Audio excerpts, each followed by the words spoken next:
পদুত বৰদলৈ 2029 লোকসভা ইলেকশ্যনৰ 2 মাহ আগত আহিব। দেৱব্ৰত শইকীয়া ইলেকশ্যন হাৰাৰ পিছত আহিব।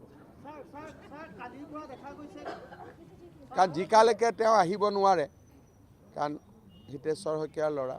হাৰাৰ পিছত মই এদিন বাইদেউৰ তাত যাম, বাইদেউ মানে তেওঁৰ মাক, তাৰপিছত বাকীখিনি মই কৰি দিম। কোনে? এতিয়ালৈকে মোৰ মতেদি আজিলৈকে নিজিকে। কষ্ট কৰিলে জিকিব হাৰিব মই নাজানো, এই মুহূৰ্তলৈকে নাজিৰাত তেওঁ নিজিকে। Again my prediction, all genuine Muslim Congress leader will migrate to ৰাইজৰ দল। If they align, then different thing. If they do not align or Akhil Gogoi maintain an individual identity of his party, earlier they used to join UDF. Now UDF is not relevant. The grassroots Muslim workers will join Akhil Gogoi's party. So my worry for the next election is Raijor Dal, not Congress.